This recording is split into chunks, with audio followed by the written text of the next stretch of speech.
Greetings. I have nothing against Justice Amy Coney Barrett. I think she'll be a perfectly competent Supreme Court justice, albeit one with whom I'll probably disagree on many occasions. So too, Neil Gorsuch seems to be a perfectly competent Supreme Court justice, again, albeit one with whom I am not always going to agree. I don't have quite that opinion of Brett Kavanaugh, after his writing that extended time for ballot counting would allow the flipping of the result, when quite obviously there is no result until after all of the ballots are counted. No legitimate results, anyway. But here's what should have happened. First, Merrick Garland should have been confirmed. He was not some radical, extremist, wild-eyed nominee. He was a moderate, perfectly reasonable nominee, praised in the past by Republicans, including then Utah Senator Orrin Hatch.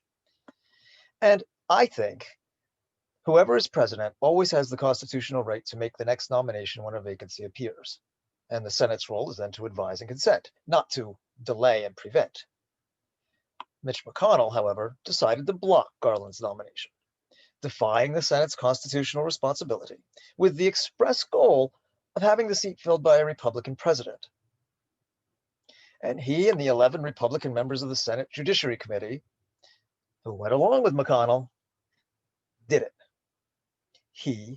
They stole a seat from Barack Obama and Merrick Garland. And all too many Republicans cheered. Instead, Merrick Garland should have been confirmed, as indeed he would have been in a less polarized time. As I said, I have nothing against Neil Gorsuch. When the next opening came up, the one Kavanaugh was ultimately nominated to fill, it would have been perfectly acceptable for Gorsuch to have been nominated and to have filled the seat. And then, when the next opening arose, it would have been Trump's right to name Barrett, despite its being just before the election, just as it was President Obama's right to name Merrick Garland, with several months more remaining before the election. So it should have gone Garland, Gorsuch, Barrett. Kavanaugh has his own problems. First, he may well have lied to Congress in order to get a federal judgeship, the one that later led to his Supreme Court nomination. That's a possible problem. Second, there was no thorough investigation into the sexual assault charges made against him. Republicans barely acceded to a cursory investigation, but not to a thorough one. As a result, we have on the Supreme Court a man over whom a cloud of suspicion hangs, not only with respect to Christine Blasey Ford's allegation, but with respect to other allegations brought forward but left uninvestigated, and whose guilt or innocence we will probably never know.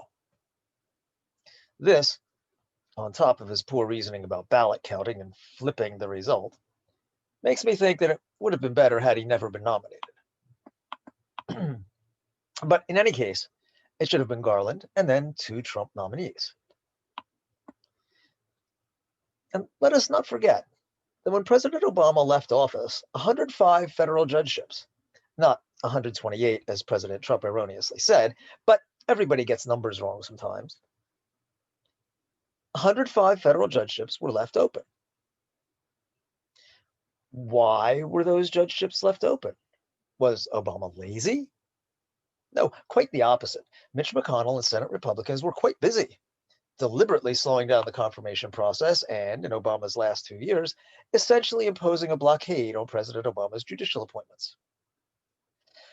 Presidents always have some power to remake the federal judiciary in their own image.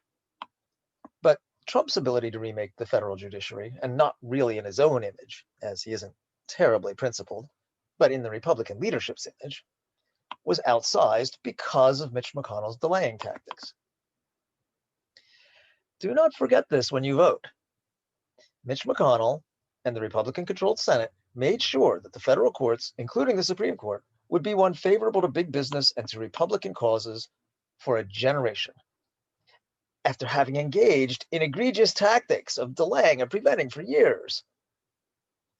And we can forget about overturning the Citizens United decision, which made the problem of big but dark money in politics just that much worse. You want change? Don't just vote out Trump. Vote out McConnell. And that isn't only up to Kentucky's voters. It's up to voters everywhere to take away the Republicans' majority in the Senate so that McConnell will no longer be the majority leader and will no longer have such tremendous power over judicial appointments. It's a little late in the day to be thinking about that, but remember,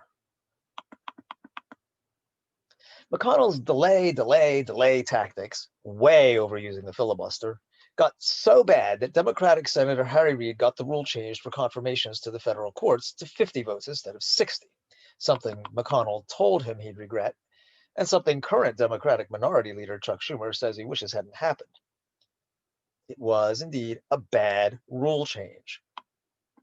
But I understand how it also seemed necessary given McConnell's Stonewall tactics for evading the Senate's constitutional responsibility. When Mitch McConnell reduced the number needed for Supreme Court nomination to 50 votes,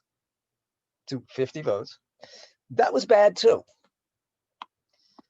Some degree of bipartisanship really ought to be required for such confirmations, and we're seeing the result of eliminating that requirement. The Trump administration has gotten even candidates rated unqualified by the American Bar Association confirmed by his lapdog Republican Senate. 7 of them. Maybe eliminating the filibuster would have been a better idea than changing the number of votes needed. Take a look sometime at how radically, if fairly steadily, the use of the filibuster has increased since 1970, going from something rare to something commonplace in these more polarized times. Eliminating the filibuster would have left in place the requirement of getting 60 votes, and by that mechanism would have left in place the requirement of a certain degree of bipartisanship in judicial appointments.